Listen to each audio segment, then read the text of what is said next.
ফেরাউনের দাসীর ইসলাম গ্রহণ ও তার নির্মম পরিণতি। মাশেতা নামক একজন মহিলা ফেরাউনের কন্যার চুল আঁচড়ানোর কাজে নিয়োজিত ছিল। একদিন ফেরাউনের কন্যার চুল আঁচড়ানোর সময় চিরুনিটি হাত থেকে মাটিতে পড়ে যায়।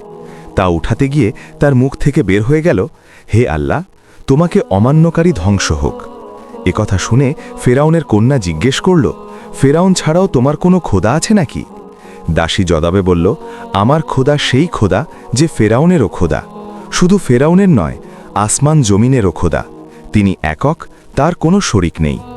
একথা শুনে সে রাগে অগ্নিশর্মা হয়ে পিতার কাছে গিয়ে বলল, আব্বা, আমার চুল বিন্যাসকারিণী বলে আমার খোদা সেই খোদা যে ফেরাউনেরও খোদা, আসমান জমিনেরও খোদা।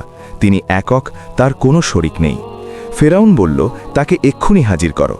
সাথে সাথে তাকে হাজির করা হলো। সেও নির্ভয়ে হাজির হলো। আজ তার আল্লাহর প্রতি ভালোবাসার ইমানি পরীক্ষার দিন। এতে প্রাণ দিতে হলেও দিবে। তার ভালোবাসায় যদি জীবন দেয়া যায় তবেই তো ধন্য। ফেরাউন তাকে জিজ্ঞেস করল, তুমি আমাকে ছাড়া অন্য কারুর ইবাদত করো? সে বলল, হ্যাঁ। ফেরাউন বলল, সে খোদাকে ছেড়ে এখনই আমার সামনে আমার খোদাই স্বীকার করো। মাশেতা বলল, কেয়ামত পর্যন্ত তা আমার দ্বারা সম্ভব হবে না। সঙ্গে সঙ্গে ফেরাউন নির্দেশ দিলেন, তাকে পেরেক মারো। তৎক্ষণাৎ তাকে শুইয়ে হাতে ও পায়ে পেরেক মারা হলো। বিষাক্ত সাপ ও বিচ্ছু এনে তার উপর ছেড়ে দেয়া হলো। তারপর বলা হলো, এখনো সময় আছে, তোমার খোদাকে ছাড়ো, নতুবা 2 মাস পর্যন্ত তোমাকে লাগাতার এ শাস্তি দেওয়া হবে। মাশেতা বলল, তুমি আমাকে 2 মাসের শাস্তির ভয় দেখাচ্ছ? 70 মাস পর্যন্ত আমাকে শাস্তি দিয়ে দেখো, আল্লাহর ভালোবাসা এক বিন্দুও কমবে না, বরং বাড়বে। হে ফেরাউন, শুনে রাখো, তুমি যদি বছরের পর বছর আমাকে শাস্তি দিতে থাকো, তবুও আমি আমার মহান প্রভুকে পরিহার করব না। এই নেক মহিলার 2টি সন্তান ছিল, একটি 5 বছরের, আরেকটি দুগ্ধপোষ্য। ফেরাউন উভয় সন্তানকে তার মায়ের সামনে এনে প্রথমে বড় সন্তানকে মায়ের বুকের উপর রেখে জবাই করল। তারপর বলল, এখনও সুযোগ আছে, নয় তোমার দুগ্ধপোষ্য এই শিশুটিকেও হত্যা করা হবে। মাশেতা বলল, যদি তুমি সমগ্র পৃথিবীকে আমার বুকের উপর এনে জবাই করো, তবু আমি আমার প্রিয়তম খোদাকে ভুলতে পারব না।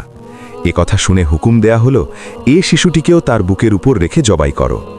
এ শিশু যে বুকের দুধ পান করত, আজ সেখানে রেখে তাকে জবাই করা হবে। এ অবস্থা দেখে মায়ের চোখে পানি এলো। 6 মাসের শিশুর মুখ থেকে তখন বের হলো, মা, কেন কাঁদো? জান্নাত তোমার জন্য সুসজ্জিত করা হচ্ছে। জান্নাতে পৌঁছে খোরার দিদার হাসিল হবে। এখনও কথা বলতে পারে না এমন শিশুর মুখ থেকে একথা শুনে মা অবাক হলেন। তার ঈমান আরও মজবুত হল। জালিমরা শিশুটিকে হত্যা করল। মা প্রভুর ডাকে সাড়া দিয়ে চির জান্নাতবাসিনী হলেন।